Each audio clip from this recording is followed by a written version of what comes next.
Sejam muito bem-vindos a mais um episódio de Treino Disfuncional. Eu sou o Tiago Gomes e hoje tenho na minha presença Joana Rezende. Muito obrigado por teres aceito o meu convite.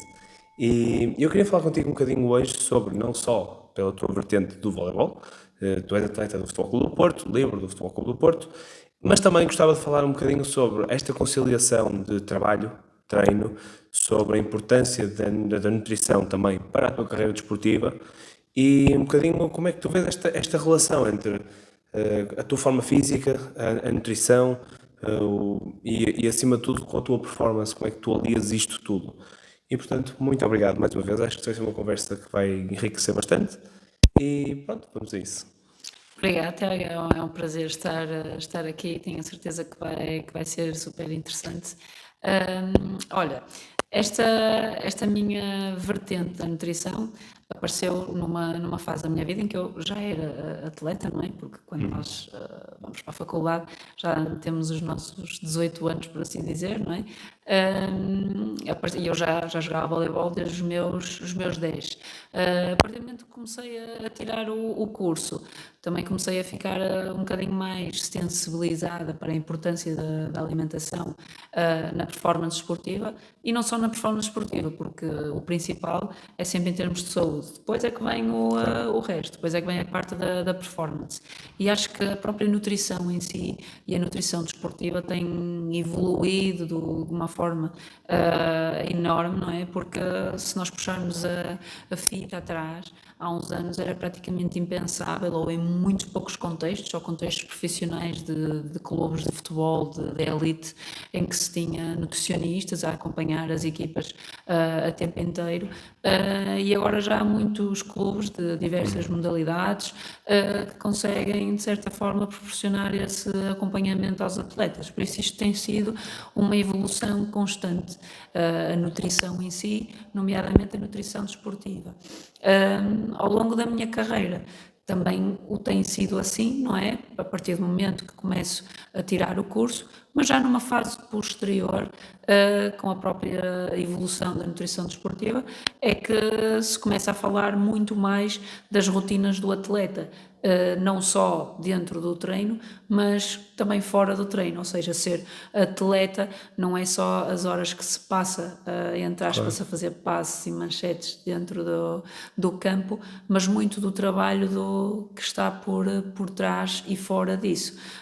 O descanso, a alimentação, a parte física, por isso acho que temos aqui muito tema Muito para pano para conversa. mangas.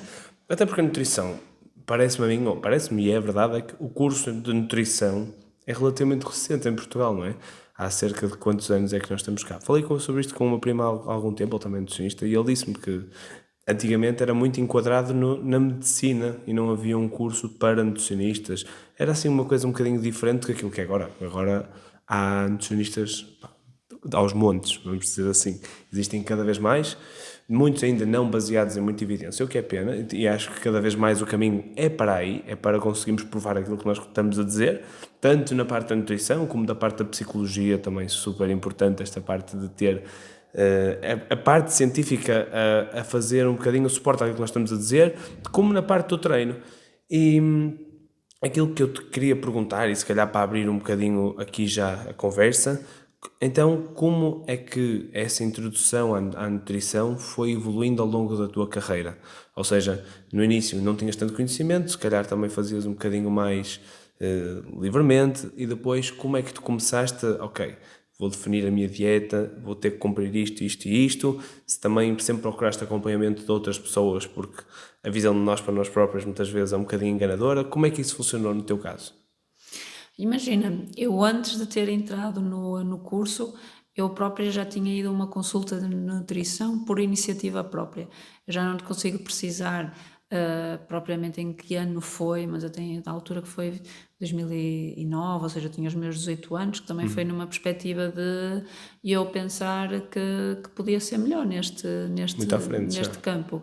E eu procurei na altura, até foi no intuito de um exame médico desportivo, que se fazia, por exemplo, no Centro de Medicina, estava em conversa com o Dr. Nelson Puga, e perguntei-lhe: Olha, doutor Nelson, sim, eu gostava de ter aqui um acompanhamento, eu gostava de ir a um nutricionista, eu nunca fui, e ele na altura recomendou-me o professor Vítor Hugo Teixeira, que era nutricionista do Futebol Clube do Porto, da equipa A, que neste momento até está fora, que viria a ser o meu professor na Faculdade Para a de Ciências faculdade. da Nutrição.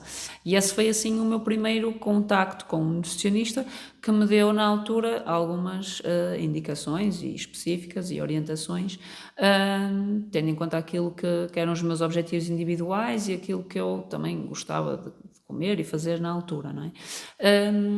Depois, acho que este acompanhamento tornou-se mais real a partir do momento em que eu também comecei a ter uma nutricionista na minha equipa.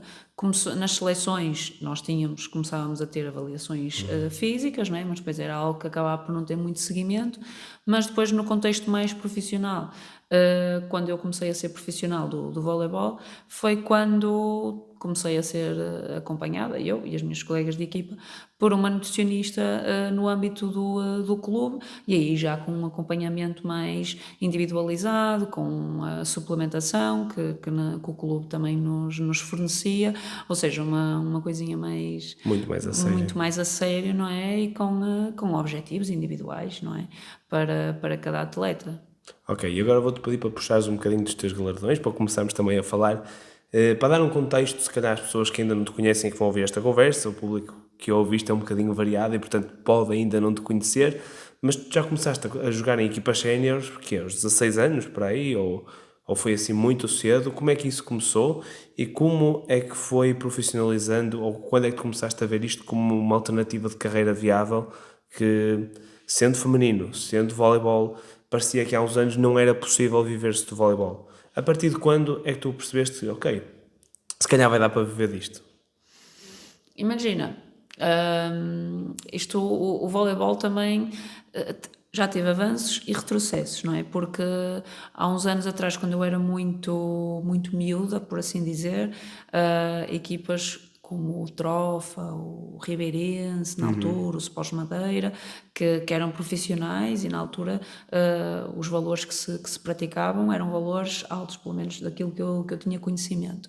Depois houve uma altura em que houve um desinvestimento e aí as equipas que eram profissionais eventualmente continuavam a ser as mesmas, que eram as equipas das ilhas, mas por exemplo aqui no contexto do continente praticamente não havia qualquer contexto profissional. E isso depois foi mudando e eu acho que houve uma mudança de mindset por parte dos clubes, que também tentaram, de certa forma, dar ou proporcionar as condições mínimas às atletas para optarem pela vertente profissional, mas depois também um mindset das próprias atletas, porque imagina, isto acaba por ser uma aposta, por exemplo, no meu caso, não é?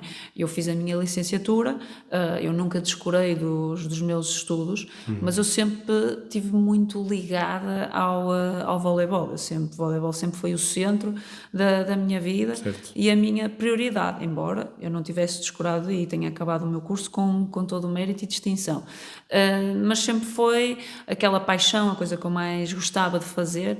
E se me perguntares, eu não era profissional, porque eu cheguei a conciliar, eu até cheguei a trabalhar noutras coisas e a jogar, tipo a treinar ao final do dia, não é? Aqueles treinos que agora, neste contexto, por exemplo, na primeira divisão já não acontece com tanta frequência, que é chegas a casa tipo às 11 da noite para jantar, porque o treino é ali ao final do dia. Mas isto acaba por ser uma aposta minha, não é? Do género, não, ok, eu quero isto e de certa forma não deixa de ser também inicialmente um investimento teu, porque o primeiro ano que eu fui profissional foi, penso que 2019, 2020, ou seja, não foi assim há tanto tempo. E a partir daí tem vindo a ocorrer uma profissionalização cada vez maior. E isto vem por intermédio também de quem apoia, porque os clubes também precisam de orçamento e precisam de patrocínio, ou seja, de quem financia. os clubes também a trabalharem nesse sentido e a quererem profissionalizar as atletas e os clubes. E profissionalizar não é só, lá está, a nível do que se paga, é a nível de infraestruturas, de materiais, de teres uma equipa multidisciplinar por trás, de teres, há uns anos se calhar era impensável teres um nutricionista, como era impensável teres um preparador físico, e hoje em dia é indispensável teres um Claro. nutricionista, teres um preparador físico, eventualmente contextos em que tens psicólogo, em que tens Scouter, que agora é scouter, tens obrigatório. médico, ou seja, toda esta profissionalização acho que decorre de uma mudança de mindset, não só de quem gere, mas também por parte dos atletas, pelo Claro. menos aqueles que têm uma formação académica, por exemplo, como é o meu caso, que podiam ter optado por só, ai não, tipo, quero trabalhar e o voleibol fica para o segundo plano.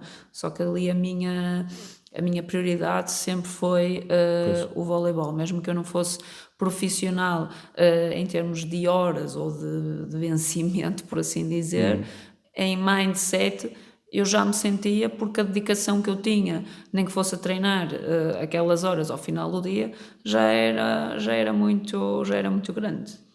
Ou seja, os contextos foram mudando, houve retrocessos e houve avanços que foram acontecendo ao longo dos tempos. Ou seja, acaba por também se sentir sempre um quê de insegurança, ou acreditas que agora, com a introdução dos três grandes que estão dentro da modalidade mais em força, especialmente feminino, e acredito que se calhar, quem sabe, um dia no masculino também haverá essa hipótese, não sei mesmo como é que está, como é que se vai desenrolar, mas acreditas que neste momento o voleibol já é uma coisa coesa mesmo e que de facto cada vez mais se vai profissionalizar? Ou ainda se está nesse ponto em que, calma, ainda pode voltar atrás? Porque cada vez se vê, por exemplo, nós tivemos agora a final da Taça de Portugal e o pavilhão estava cheíssimo de pessoas a ver. E eu, há uns anos, não me lembro de ver isso. Mesmo nas finais de feminino, eu lembro-me que há, sei lá, 10 anos atrás, em que eu lembro perfeitamente que eu era iniciado, e ia ver jogos de séniores e não estava gente a ver. E agora vai-se a um jogo, se calhar de meio de tabela, ou final de tabela, e está gente a ver. Como é que se para o jogador também, o que é que vocês têm feito para cada vez conseguirem trazer mais pessoas ao pavilhão? Eu acho que tu és uma ótima pessoa para falar sobre isto, porque tu vibras mesmo e puxas muito pelos adeptos. Qualquer pessoa que veja um jogo do Porto sabe e consegue reconhecer isso. Eu acho que tocaste num ponto, fora aquilo que eu já falei, desta mudança de mindset, acho que tocaste num ponto importante que foi, por exemplo, na primeira divisão feminina, nós temos os três considerados grandes, não é? Do futebol. Temos o Porto, o Benfica e o Sporting, e eu acho que isso por si só também veio trazer muita visibilidade à modalidade. Possibilidade, um investimento maior por parte desses clubes também fez que os outros clubes, mesmo que possam não investir na mesma medida, porque não têm eventualmente a mesma capacidade ou o mesmo orçamento, também tentam, de certa forma, acompanhar, mesmo que dentro da sua realidade. Porque, por exemplo, há uns anos atrás, equipas mais de meio fundo da tabela, quase que era impensável terem estrangeiras, era muito como se costuma chamar a prata da casa e atletas formadas no clube, e hoje em dia qualquer equipa tem duas ou três atletas de nacionalidade diferente que à partida vêm para acrescentar qualidade ao campeonato, e isso também se tem verificado ao longo dos anos, que é um aumento do número de atletas de outras nacionalidades e atletas com qualidade, que também fez com que o nível aumentasse. Acho que este conjunto todo de fatores fez com que as pessoas também viessem mais ao pavilhão. O facto de haver Porto, Benfica, Sporting, o facto de haver também, por exemplo, um Porto Canal, que é um canal aberto, um Sporting TV, o Benfica TV já não se verifica, não é? Mas depois também depende das operadoras. Sim, claro. Mas a transmitirem os jogos, isso por si só também é muito chamativo, acaba por haver uma maior divulgação da modalidade, mesmo por parte da Federação Portuguesa de Voleibol, também tem havido essa promoção da modalidade, até juntamente com outros parceiros que têm vindo a juntar-se à Federação, e eu acho que é um acumular de tudo. Agora, o sentido, eu acho que tem sido ascendente, pelo menos, por exemplo, se eu pensar em 2019, 2020, que foi a primeira época em que foi profissional, até agora, eu acho que a curva tem sido ascendente. Mas acho que também não podemos dar nada por garantido, porque nós estamos sempre dependentes também de economias, Sim, a de pandemia veio guerras, mostrar de isso, não é? pandemias, ou seja, acho que não se pode dar como garantido que esta curva vai ser sempre ascendente, até porque também há um Sim, ponto que estagna, não é? Os investimentos não podem ser sempre a aumentar, até às vezes tem que haver avanços e retrocessos, mas isso muito dependente também da economia do país, de quem apoia, mas efetivamente acho que se tem visto molduras humanas muito bonitas e interessantes no pavilhão, e isso é por causa do aumento do nível do campeonato em relação a uns anos atrás, por esta divulgação maior, por ter canais televisivos, mesmo os próprios streams que transmitem os jogos, que não é é? obrigatório Que agora. agora é obrigatório. Acho que é este conjunto de fatores que tem sido tão chamativo e que tem feito efetivamente com que se verifiquem casas muito interessantes, e para nós atletas é uma satisfação e é uma motivação ainda maior jogar de casa cheia e de sentir ali o apoio dos adeptos. Posso falar da minha realidade, não é? Que é a realidade que eu contacto.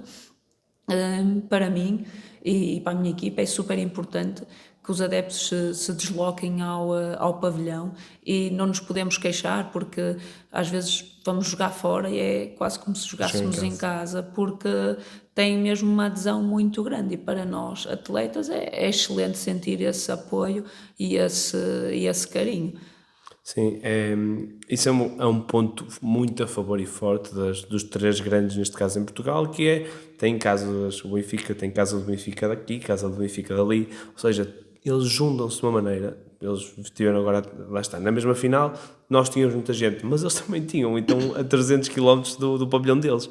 Mas é o Benfica, é uma grande potência do desporto, nem sequer é Não, só de voleibol. estamos aqui a falar dos três grandes, Sim, mas ainda sem temos o excluir e sem Vitória. desvalorizar.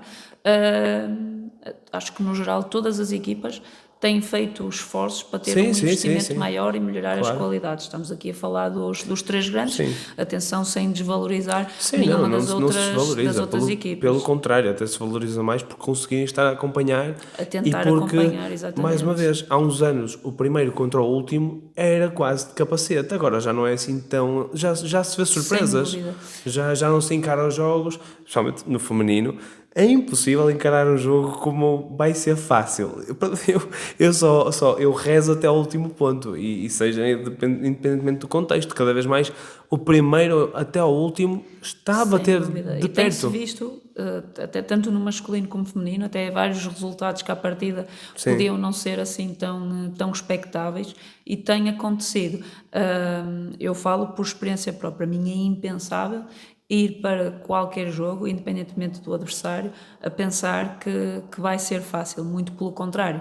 Acho que isso também, de certa forma, nos deixa ainda mais alerta e com a consciência de que a qualquer momento qualquer equipa pode cair, e isso também nos faz trabalhar de andar forma lá. diferente, tipo todos os dias, no sentido de, não, nós temos que estar sempre nos 100%, porque Pois. num dia em que eventualmente estejamos menos bem, aí vêm para cima de nós e vão-nos criar muitas dificuldades. Por isso, acho que isso também é bom no sentido do trabalho e da evolução contínua. Sim, sim, sim. Eu acho que os clubes grandes neste momento, e estamos a falar deste assunto mais porque, lá está, estamos em contextos diferentes neste caso e porque já passámos, se calhar, por contextos mais acima e mais abaixo, portanto dá para perceber isto.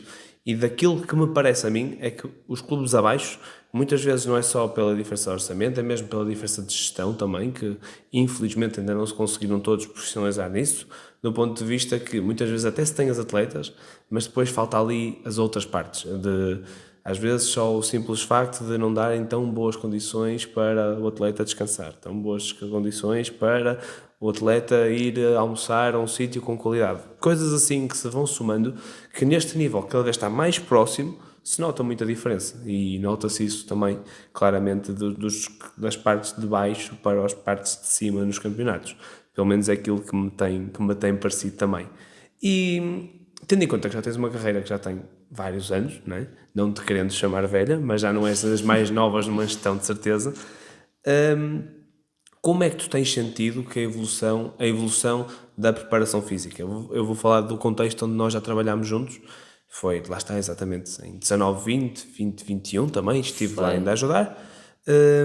E a parte da preparação física estava muito dividida entre mim e o Bernardo, na altura, e eu estava mais até na parte em que estávamos mesmo no ginásio, e nota-se claramente, eu noto uma diferença absurda daquilo que se fazia naquela altura, e não só por falta de conhecimento nosso, mas por falta de conhecimento da parte da preparação física. Cresceu imenso desde a pandemia, e se calhar não era expectável isso, mas desde a pandemia o conhecimento da preparação física cresceu muito, e especialmente a divulgação entre treinadores.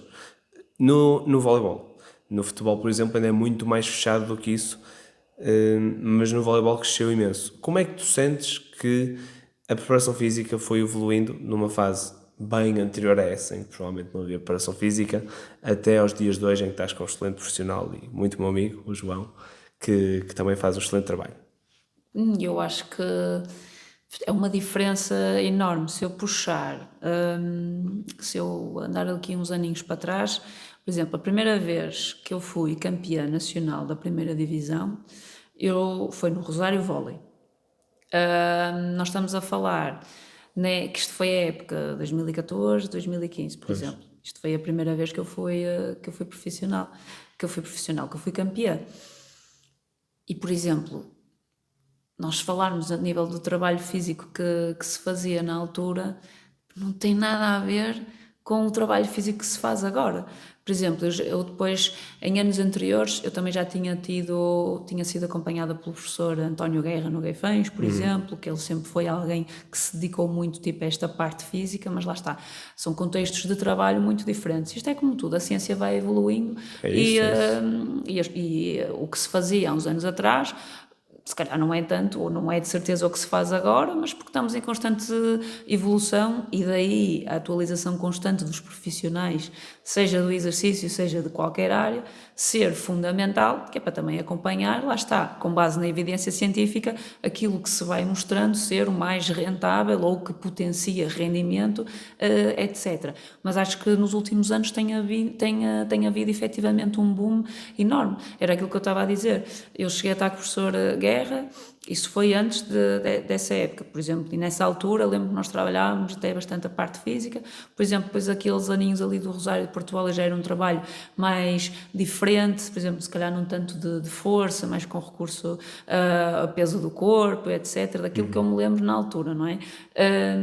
Depois, lembro-me quando ia para a seleção que já fazíamos trabalho físico, se calhar mais parecido com o que era mais atual, porque éramos acompanhados pelo DPIC, pela malta que gera o DPIC, o Mário, Mesquita, coordenado pelo Mário, essencialmente pelo Mário Simões nessa altura.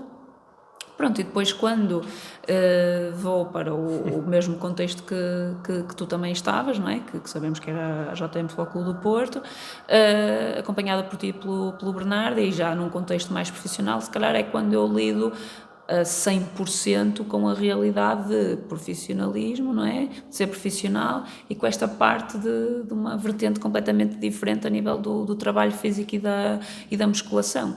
Ou seja, isto comparando com agora, por exemplo, perspectivando isso para a época de 2019, 2020, não é?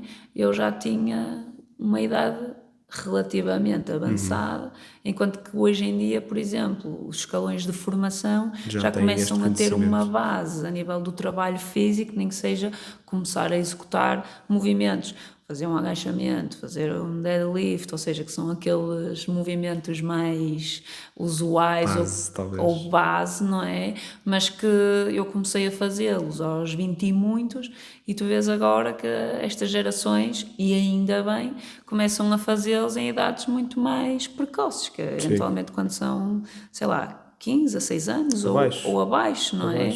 Não faltam até vídeos que nós vemos muito no Instagram, que é miuditos, não é? Que já estão a fazer... Estados Unidos, especialmente, estão muito à frente muito disso. à frente, não é? E é ótimo, em idades tão precoces, tu já começares a fazer a técnica dos exercícios e a executar bem. Ou seja, eu acho que a evolução tem sido muito, muito grande, e acho que o tipo de trabalho que se fazia antes é muito diferente. Eu não sou profissional do exercício, por isso corrijo-me a mim. Sim, eu estou a perguntar a tua percepção acima de tudo, porque também importa. Exatamente, corrijo-me se eu estiver a dizer coisas que são erradas, não é? Mas acho que há uns anos atrás tinha-se muito aquele conceito de nós queremos que a malta pegue o máximo de carga possível e quase que somos os culturistas cá do sítio. Exatamente. E agora nós queremos os atletas muito mais, nós queremos atletas fortes, mas atletas que também sejam rápidos, explosivos e atletas que consigam produzir bem dentro de campo, não é? Ou seja, não interessa, entre aspas, tanto, claro que vocês querem ao máximo que os atletas desenvolvam o seu potencial, e se um atleta puder fazer 100 quilos em vez de fazer 80 ou 90, claro que sim, mas a executar bem, e não no sentido de que só queremos aquele aumento de carga na ficha, não é? Pois é, sim. Queremos é que depois o atleta esteja rentável para treinar, e que esta parte do exercício, do treino físico, seja para render, para pôr mais capacidade dentro de campo. É a meu ver, enquanto que se calhar há uns anos atrás se olhava muito mais tens que aumentar e meter mais carga e não sei o quê, e eu acho que agora procura-se outro tipo de trabalho, não é? Um trabalho mais de força, mas acho que seja... estava-se muito focado naquilo que era... Estudava-se muito hipertrofia, isso já se estuda há anos e anos e anos, e acho que se calhar a lógica, para aquilo que me parece a mim, e olhando para trás já não consigo pensar o que pensava há 6 anos atrás, não é? Mas que era, se nós queremos potência, força vezes velocidade, se aumentarmos a força até ao caralho, há de aumentar a potência, a velocidade não importa assim tanto. Cada vez mais nos preocupamos mais pela vertente da velocidade também, da capacidade de produzir o máximo de força no mínimo tempo possível. Cada vez estudamos mais o tempo que temos de contato de colchão, que é menos de 200 milissegundos. Exato. Às vezes mais, dependendo da posição. Agora, exatamente. Também. E muito disso é que guia o nosso trabalho. E esta parte da performance é muito gira, porque além de nós queremos a performance no ginásio, nós cada vez mais, e pelo menos o meu trabalho, é cada vez mais olhar para o campo e perceber as necessidades vendo o desporto a acontecer. E é por isso que eu gosto tanto de ter o know-how também da modalidade mais a fundo, porque permite ver essas coisas como elas são. Ou seja, eu estou a ver que ele até tem um squat jump espetacular e depois não salta. Então se calhar o teste não é na modalidade, e às vezes acontece isto. Nós temos atletas que se calhar não são assim tão bons no campo, mas depois chega ao teste, o gajo salta para caralho.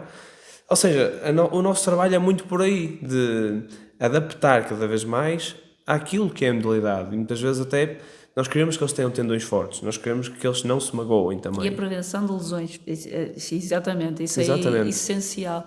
E sabes uma coisa que eu ia dizer que também me esqueci, que eu acho que também evoluiu bastante ao longo dos últimos anos, é a off-season. Exatamente, sim. A off-season, e isto também vem mais uma vez uma mudança de mentalidade e de mindset do próprio atleta, não é? Sim. Porque há uns anos atrás, off-season, que é isso?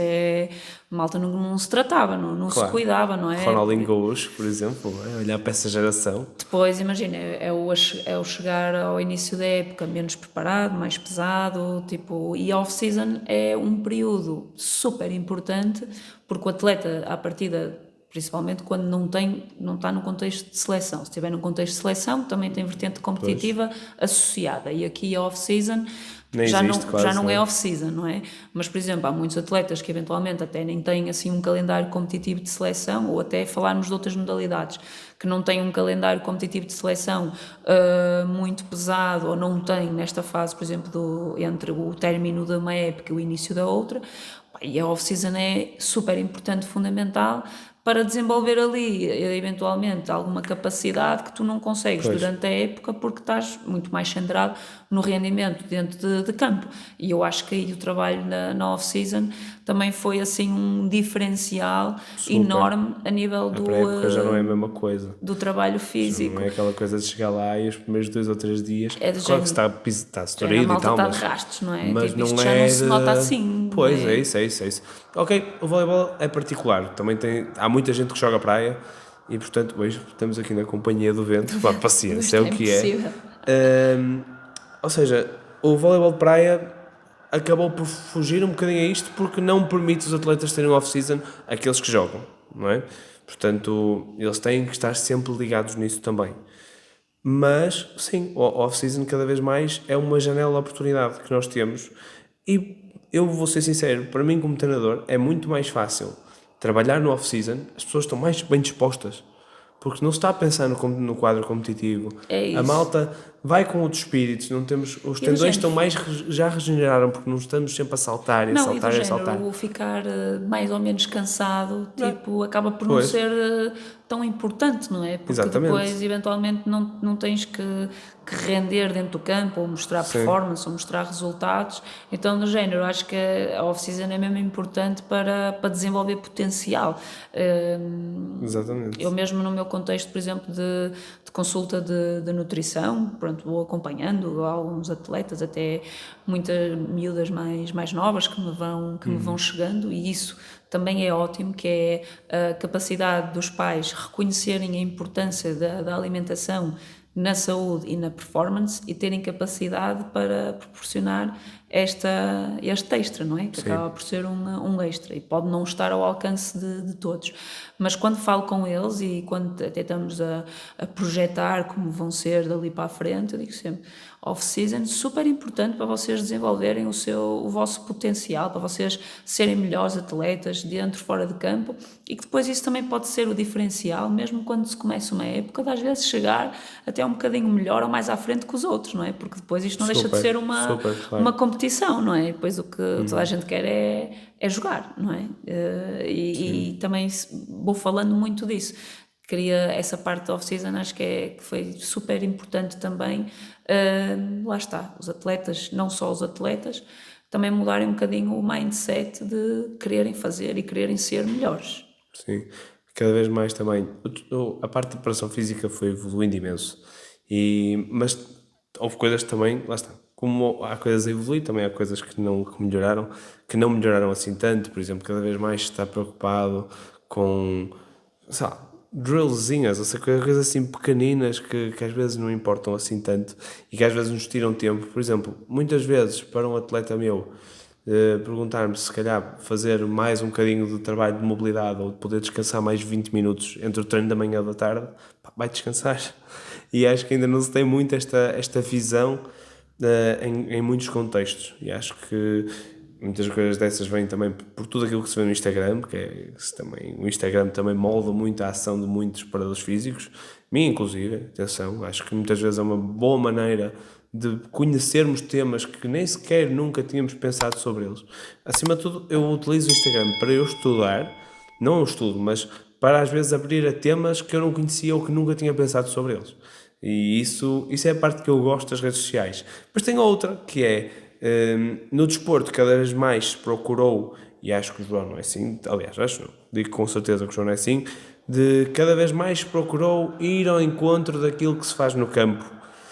Mas a verdade é que às vezes a preparação física não tem que ser assim tão específica quanto isso para ter muitos bons resultados. Por exemplo, aquilo que estavas a dizer, um deadlift. Não há nenhum movimento no voleibol que seja minimamente parecido com um deadlift, não é? Muitos dos functional coaches de agora provavelmente iriam dizer que então não se faz. Mas é super importante, porque imagina, quantas lesões de LCA é que nós estamos a ter cada vez mais? E muito disso vem também, pelo menos daquilo que eu vou entender, de, ok, a malta é mais profissional, a malta consegue ganhar um bocadinho mais, consegue fazer vida e carreira disto, mas calma, tem um preço, que é o quê? Muitas vezes temos que jogar com mais frequência, muitas vezes temos que jogar várias competições ao mesmo tempo, muitas vezes temos 2, 3 dias entre jogos, e isso tem um preço. Para a tua posição um bocadinho menos, porque não tens este volume de salto, mas para um oposto que ataque 200 vezes por jogo, Deus Sim, me sim, livre, sim. é muita carga. E portanto, onde é que eu quero chegar com isto?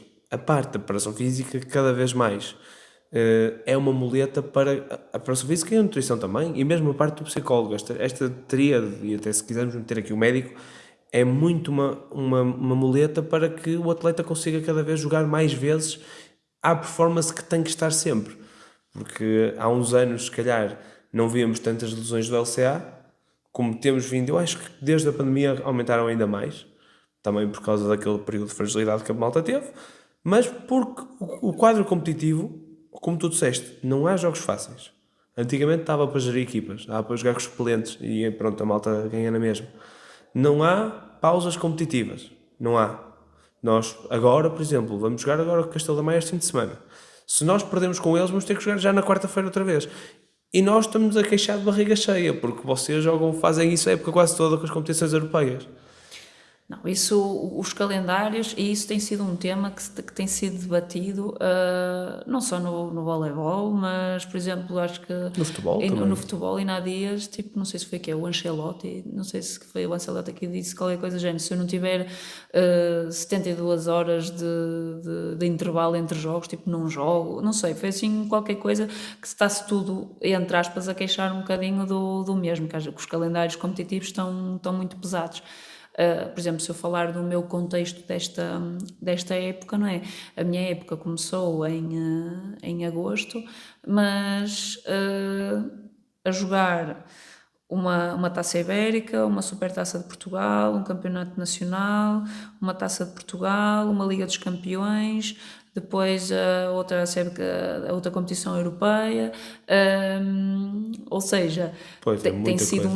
uma roda viva muito grande e era aquilo que estavas a dizer, efetivamente, gerir esta vertente toda, gerir as horas que tens que treinar, de contactos com a bola, porque precisas de treinar também. Não te podes descurar da parte do ginásio e esta programação, não sei se chama de microciclos ou etc, Sim. não é? Ou perspectivar a época toda, tendo em conta os objetivos major, também é preciso muita ginástica, porque depois queremos que os atletas estejam melhor em determinadas alturas da época, não é? Depois a parte do descansar, porque também é preciso descansar. A parte da nutrição. Depois a parte do que falaste também muito bem do psicólogo, porque às vezes ser atleta, eu gosto muito da minha vida, atenção, foi a vida que eu escolhi, eu gosto muito da minha vida, mas também tem as suas partes Como é óbvio, menos sim. boas, como tem Como todas. as profissões, não é? E às vezes também é preciso mentalmente ter aqui algum tipo de acompanhamento, não é? Porque não deixamos de ter que mostrar e dar resultados e temos objetivos coletivos e individuais, ou seja, gerir estas componentes todas não é fácil para o atleta e para quem está à frente disto Pois é tudo. isso. E aqui o staff, e por exemplo falaste do João também, do João Domingos, que é a realidade que eu contacto já há alguns anos seguidos, e efetivamente eu acho que não nos podemos queixar de todo nesse sentido da parte do trabalho físico, que eu acho que ele faz uma gestão ótima da época, tanto ele como o staff, que é todo um trabalho Sim, em estou a equipa, falar. não é? De conciliar tudo, fora o acompanhamento e a estrutura que o Flóculo do Porto me dá e nos dá para nós estarmos o melhor possível para desempenhar as nossas funções. Eu falo da minha realidade, porque é aquela que eu conheço Claro, melhor, claro que sim. mas sei que também há qualidade nos outros contextos e que os clubes tentam proporcionar, não é? Na sua globalidade, o máximo que conseguem, não é? É cada vez mais, ou seja, para haver condições, para haver pagamentos, para haver isto e aquilo, para as marcas querem investir, também implica que, espera aí, se eu estou a pagar mais, também quero que apareça mais vezes. E para a marca Exatamente. aparecer mais vezes, para aparecer em mais canais, para aparecer em todo lado, então também temos que jogar mais vezes. E não dá como fugir, infelizmente não há como fugir muito a isto. Ou seja, vai ser sempre este peso que se vai ter que andar de um lado para o outro para tentar nivelar, mas que nunca vai ser fácil. Acho que vai ser sempre a luta que vamos ter dos quadros competitivos e não me parece a mim que vai melhorar tão cedo. Lamento imenso, não sei se estavas à espera de outra coisa, mas acho que vai ser por aí. E além Mas isto também disso, provoca um desgaste enorme. muito grande Sim. nos atletas, não é? E efetivamente esta parte de nós nos cuidarmos fora de campo é ainda mais crucial Exatamente. para conseguirmos fazer face às necessidades da época e para tentarmos ter uma carreira com uma maior longevidade possível. Que isso também se tem verificado, não é? Hoje em dia Sim. vê-se que os atletas jogam até mais tarde, lá está, com o avanço de tudo, não é? E De tem um todas pós-carreira as... com muito melhor qualidade de vida. Não tem Exatamente, nada a não é? ver. Basta falar com qualquer as antigas lendas do Futebol Clube do Porto, que é um grupo grande ainda. Todos eles, vamos contar quantos joelhos saudáveis é que existem ali. Pergunta-te quando estiveres com algum deles, é contas pelos dedos, porque a malta tem todas lesões, é ombros, vão-te todos mostrar a quantidade de operações que já tiveram aos joelhos, e eles mostram aquilo quase como se fosse uma medalha ao peito. São medalhas, não é? Que chama-se medalhas. Exatamente. Eles mostram aquilo com orgulho, mas a verdade é que eu acho que a tua geração, a minha geração, já não vão ter tantas medalhas dessas para mostrar, espero eu.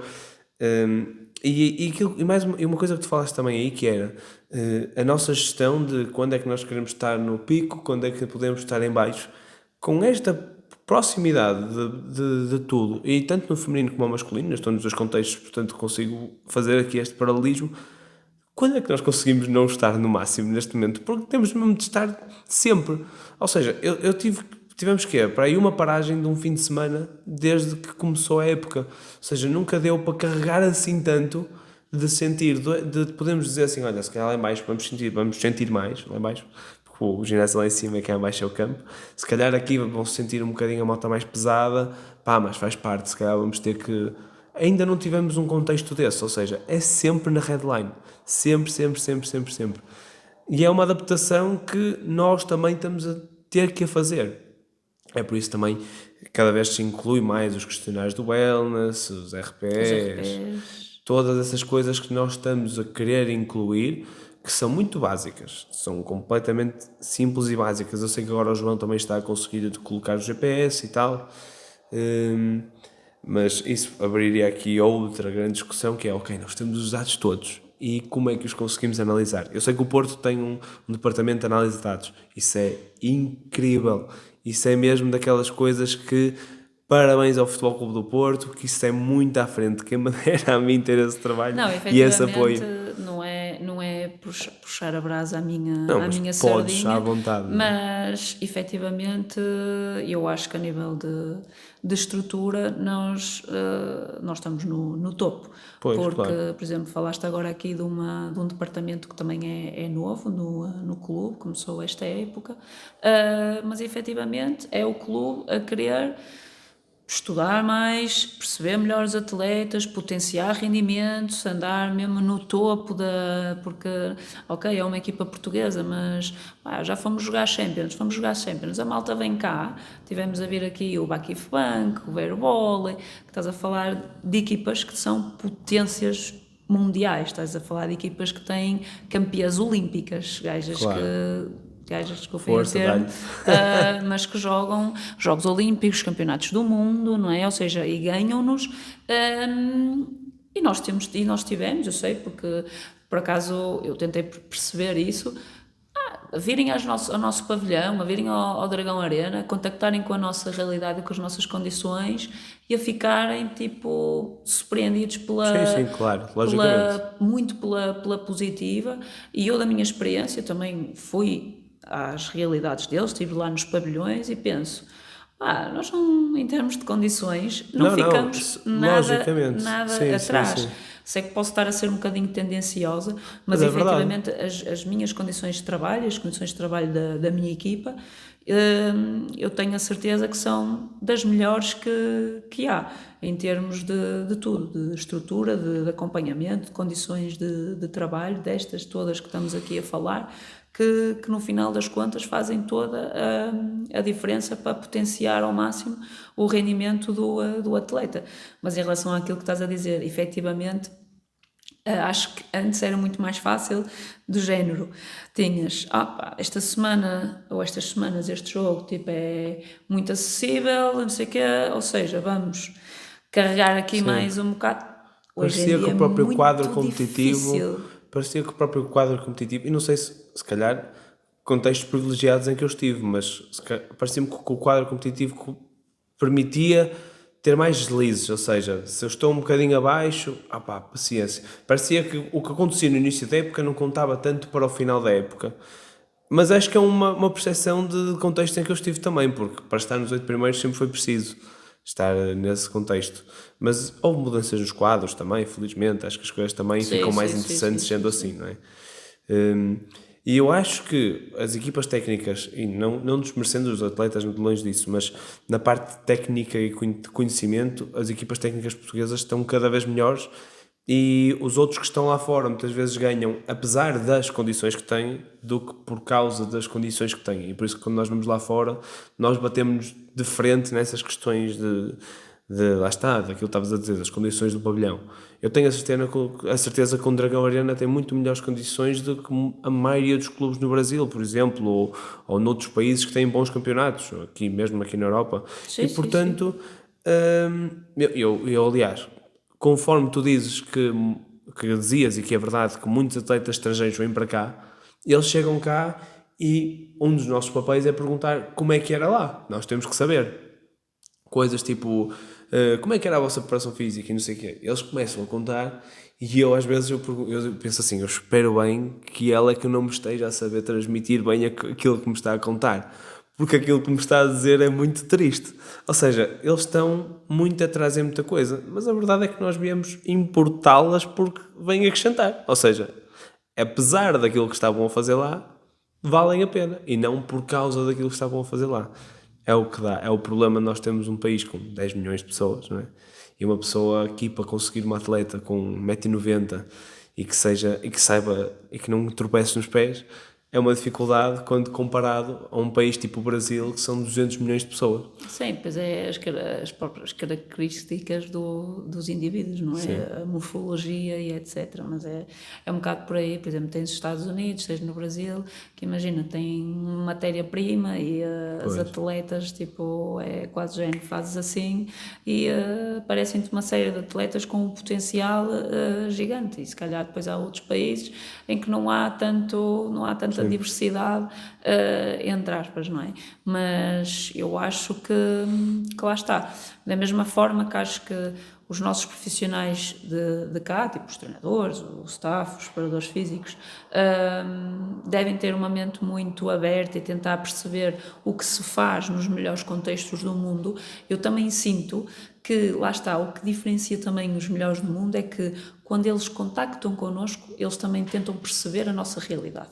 Certo. Estás a perceber? E é isto que distingue, isto também é o que distingue o facto deles efetivamente estarem nesse nível, que eles estão naquele nível, mas pelo menos de alguns que eu fui conhecendo, estão naquele nível, que sabem que estão em contextos que são dos melhores, que são, por exemplo, dos melhores treinadores do mundo, mas são humildes o suficiente para também quererem perceber o que é que nós fazemos e quais são o contexto aqui. E eu acho que isso às vezes é o que diferencia os muito bons dos medianos, também é esta humildade e esta capacidade de quererem perceber também o que é que se faz, não é, Jane? Nós somos os melhores, vimos aqui, olha, vamos jogar contra o Porto.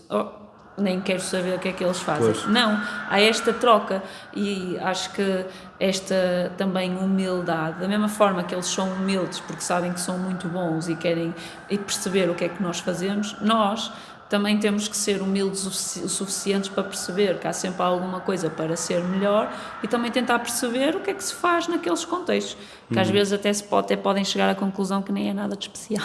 Exatamente. Que até podes tentar, ou muito parecido com o que se faz. Só que depois também o que diferencia, lá está, é as condições tipo do dia-a-dia, claro. E os planteios também, não é? Super. Mesmo para treino. Cada vez mais, por exemplo, estrangeiros muitas vezes aqui em Portugal, aquilo que eu tenho notado é que muitas vezes nem sequer são os melhores do mundo, mas muitas vezes ajudam ao treino. Por exemplo, nós recebemos agora um atleta no masculino, que só o facto de conseguirmos acrescentar ali uma peça que também está ali equiparada aos melhores, e muitas vezes não tem que ser o melhor do mundo, mas está ali equiparado, já é mais uma peça para dar qualidade ao treino e que se sente muito e que, felizmente, os que vêm têm vindo para acrescentar, a maioria deles. Continuar? Onde é que eu ia? Isto agora vai ser a primeira vez que vou fazer um corte num episódio. Estavas a falar de... de um atleta que só o facto de vir e aportar ali um bocadinho mais de qualidade ao treino, Ok, etc. ok. Ia-te perguntar, vocês têm atletas a fazer o Ramadão agora? Ou não? Não, mas vocês Epá, têm, não nós é? temos e está a ser uma experiência diferente. É engraçado, claro que tem as questões das rezas e tudo isso, que isso aí a nós não nos compete. O nosso papel nesse sentido é muito dar até a liberdade e a vontade para se sentirem à vontade para o fazer, e acho que o contexto também é cada vez mais por aí. Mas o facto de nós, por exemplo, chegar à hora de estamos no jogo e me pedir, olha, às 6h40 avisam-me para poder comer qualquer coisa. Pá, esta preparação de contextos para isso é espetacular. Eu acho que é cada vez mais interessante também. E esta diversificação de plantéis e de trazer pessoas de vários pontos do mundo, eu confesso que eu já aprendi muitas coisas de outros países que eu não conhecia por causa de Exatamente. atletas que vêm para cá. Por exemplo, malta da Argentina também, que temos agora um atleta que é argentino. É espetacular. A boa onda com que eles vêm e muitas vezes até percebemos os padrões culturais que cada um traz do seu país também e a maneira como eles encaram a vida quando cá chegam.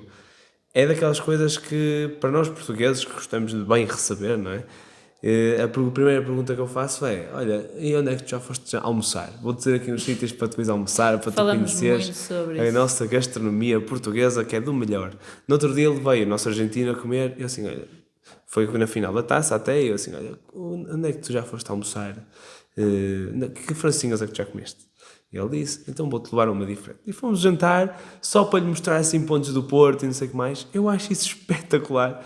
E dentro do desporto e dentro de receber assim pessoas e o contexto do voleibol eu acho que é um contexto especial em relação a outros esportes, porque, mais uma vez, eu ia fazer um episódio só sobre a experiência de jogar este tipo de finais, como é que se faz a preparação para uma final, por exemplo, temos agora a fase final da taça, explicar como é que essa preparação é feita. Mas ainda ficou assim por fazer, ainda não sei se vou fazer ou não, depois vê-se também.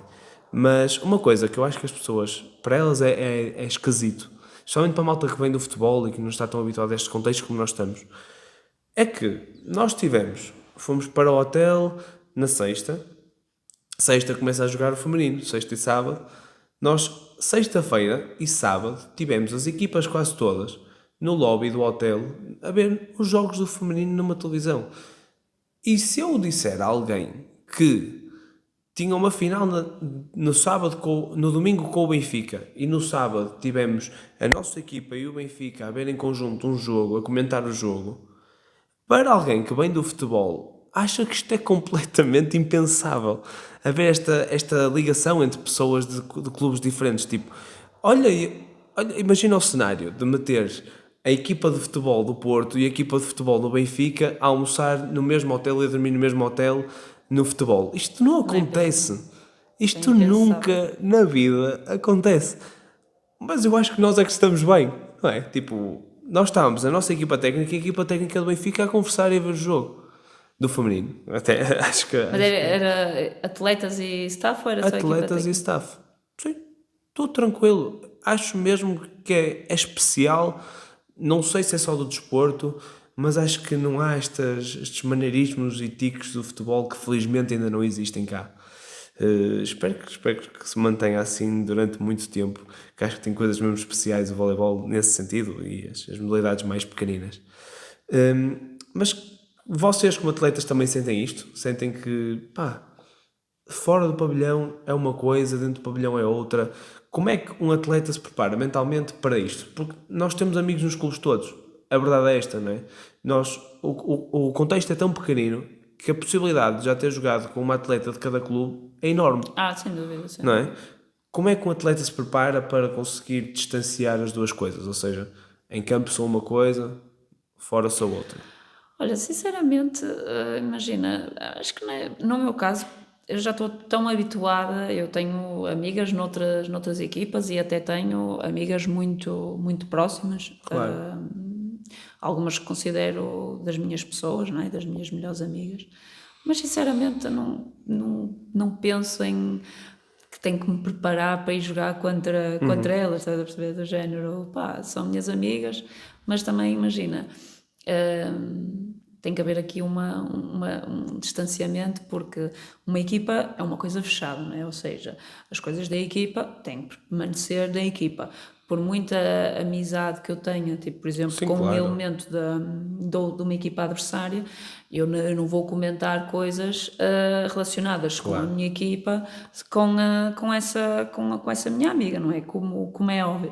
Por isso, a questão de jogar contra ela não exige preparação nenhuma. É ali, vamos lá para dentro e Que pensa melhor, não é? eu nem me lembro que pode ser uma das minhas melhores amigas. Nós ali estamos cada uma a defender a Claro. sua equipa e os seus interesses. Por isso, essa preparação, se calhar quando era mais miudita, é que se calhar às vezes tipo, se pensava um bocadinho mais nisso, mas a partir do momento que és profissional, Claro. tipo, tu nem te lembras que género que é, claro, sabes que vais jogar contra uma das tuas melhores amigas, não é? Mas tipo, estás lá dentro e só queres é ganhar e que as coisas corram bem para a tua Claro. equipa, por isso em termos de preparação não exige nenhuma, e depois também tem que haver este separar das coisas, porque eu sou muito dessa opinião, que é, eu também sou capitã de uma equipa, não é? E também incuto sempre isso, que o nosso balneário, a nossa equipa tem que ser algo sagrado, algo muito, muito fechado. O que acontece na equipa, fica no balneário, e nós também sabermos distinguir um bocado as coisas, não é? Não é Sim. termos amigas noutras equipas, mas a privacidade da equipa está sempre em primeiro lugar. Sim, sim, sim. Ou seja, é tal e qual, atenção, nós partilhamos muita coisa entre a equipa técnica e equipas técnicas, mas estamos a falar de metodologias e não de casos em concreto, como Exatamente, é óbvio. conhecimento geral, Sim, como é exatamente. óbvio, Falamos das claro. metodologias. Não vamos falar no dia da final da Taça com o Benfica e falar sobre aquilo que vai ser um plano de jogo, como é óbvio. Claro, Estou a claro. pôr ao extremo do extremo. Mas o futebol, por exemplo, nós temos a claque que vem também do futebol e que mas não mas acho que há ali uma distinção por o clube já ser um bocadinho mais não é antigo no voleibol, porque o Porto também já tem voleibol há muitos anos, mas por já ter muito mais tradição de voleibol há muitos anos, existe muitos adeptos que já estão mesmo dentro do voleibol. E acho que no Porto cada vez mais também. Mas como é que um adepto que vem do futebol só e que, portanto, não está habituado a estas coisas de se calhar no final do jogo eu vou jantar com uma colega minha que joguei hoje e o jogo acabou e vamos jantar depois. Como é que um adepto do futebol lida com isso neste momento? Já sentem que para eles esse tipo de coisa já é ok? Ou ainda vos é incutido um bocadinho tipo, ok, se calhar vamos evitar este tipo de coisas que, por exemplo, redes sociais, controle de redes sociais, como é que um atleta faz esta gestão também? Olha, isso foi uma parte que também foi mudando.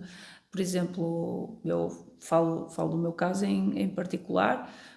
Eu sinto que eventualmente exponho menos, eventualmente, da minha vida pessoal, entre aspas, do que se calhar expunha há uns anos atrás, mas eu também mudei um bocadinho, se É o calhar, que a eu ia minha dizer. forma Sim. de ver, porque sou profissional, mudei um bocadinho a minha forma de ver a minha preparação, ou seja, os meus próprios hábitos e rotinas e a forma como eu encaro o meu descanso e a minha vida também mudaram, não é? Ou seja, se calhar também a minha postura nas redes sociais também mudou, não é?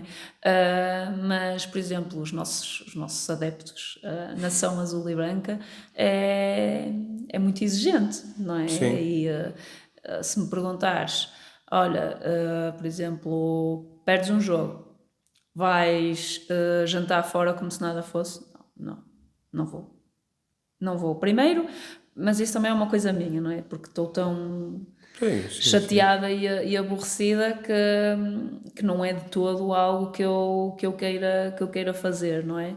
Mas também é uma das coisas que, por exemplo, falamos quando atletas de fora vêm para o nosso contexto, explicar-lhes a dimensão do nosso clube, a exigência do clube, a exigência dos adeptos e perceber que efetivamente há tipos de comportamentos que nós não devemos ou não podemos ter enquanto atletas do Futebol Clube do Porto. Isto não é segredo nenhum, não é? Por isso, por exemplo, falaste-me dessa questão de acabar o jogo e jantar com uma amiga adversária e etc. Depois de perder é impensável. Pois, é isso, é isso, é isso. Depois de perder é impensável, seja porque efetivamente uma pessoa está com a cabeça. Aliás, atenção, eu estou a falar um bocadinho de foro pessoal. Eu não posso garantir que toda a gente haja da mesma maneira, nem toda a gente tenha que concordar com a minha forma de estar ou de ver as coisas. Que se calhar até o contrário, que até dizem, pá, tem que sair. Exatamente. Há pessoas que são assim, é o que é, é o que é. Há pessoas que, se calhar, no meu contexto, se calhar até diria, pá, se calhar vou ser má companhia, é melhor em ir, por exemplo. Exatamente, pá, uma pessoa lida de forma diferente com os momentos bons e com os momentos menos bons, não é? Principalmente quando as coisas não correm bem, quando o resultado da equipa não é aquele que nós ambicionamos, ou porque até a nível individual achamos que não estivemos bem. Imagina, há posturas diferentes, não é? Eu fico muito aborrecida, chateada, triste, desiludida e tendo a isolar-me um pouco porque preciso do meu tempo e das minhas coisas, não é? Eventualmente há pessoas que têm outro tipo de postura, não é? Não estamos aqui a julgar, estou a falar um bocadinho qual é a minha realidade, mas a nossa nação azul e branca, os nossos adeptos são muito exigentes e é normal. E eventualmente há comportamentos que um atleta do Futebol Clube do Porto não pode ter, mas isso é ponto assente. Sim, sim, sim. Aquilo que me parece e aquilo que eu vou vendo, especialmente em desportos, por exemplo, eu acompanho muito desportos de combate, é uma coisa que eu gosto muito, e a percepção pública de um atleta muda consoante o resultado. O resultado, acima de tudo, é o que dita tudo. Ou seja, se o atleta vai ter um combate pelo título e se mostra um bocadinho mais vezes aos mídias, por exemplo, porque tem aqueles contratuais também, que tal e qual como nós temos que, se calhar, jogar mais vezes, eles têm que aparecer mais vezes em conferências de imprensa, mais isto, mais aquilo, aparecer e mostrar-se às marcas para valer a pena investir neles. Ao mesmo princípio. Se corre bem, campeão, está a aproveitar a vida de campeão, também merece, sei que mais. Quando corre mal, pois, devia estar a treinar, está ali, não sei o que mais. Portanto, muitas vezes esta percepção de se é o maior da aldeia ou se é o pior do mundo, é mesmo o resultado que dita. E isto eu acredito que para um atleta seja super difícil lidar também quando as coisas correm mal. E como é que tu lidas, por exemplo, com comentários menos positivos que vão surgindo? Porque, tal e qual como eu estava a dizer, ganhas és o melhor do mundo, perdes és o pior do mundo. Como é que um atleta lida com isso? Evitas ver? Ou as coisas chegam? Como é que tu lidas com comentários menos positivos?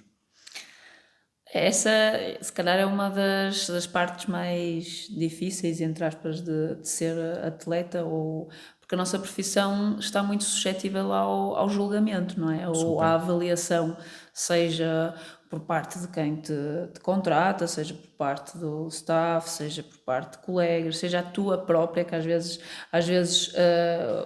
os mais cruéis somos nós próprios, connosco, ou seja, há aqui muita avaliação envolvida e depois também tem a parte efetivamente dos adeptos, não é? Que se sigem muito pelos resultados e pela performance, não é? É o critério de avaliação e muita gente diz, não é? Que nunca se pode dar nada por garantido e nós temos que tentar sempre estar no nosso melhor e não podemos desfocar e etc. Já sabe que isto também não é uma linha reta, não é? Nós não somos máquinas.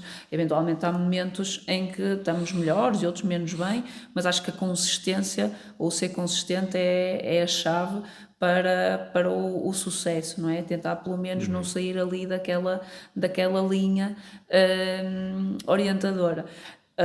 Mas sem dúvida que se diz muito no desporto que se passa de bestial a besta num instante. Acho que é uma das expressões mais usadas no desporto.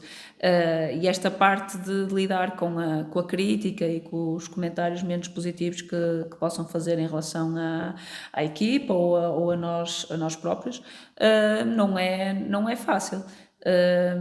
Não é fácil de todo, não é? Porque ninguém gosta de ver o seu nome, entre aspas, a ser julgado de uma forma. É ótimo quando se lê coisas boas, não é? Pois Mas é quando isso. se lê coisas menos boas, claro que não é agradável de todo. Eu, depende, eu prefiro saber. Ok. Eu também, lá está, eu estou no clube, eu estou no Futebol Clube do Porto, que que tem uma dimensão enorme, gigante, não é?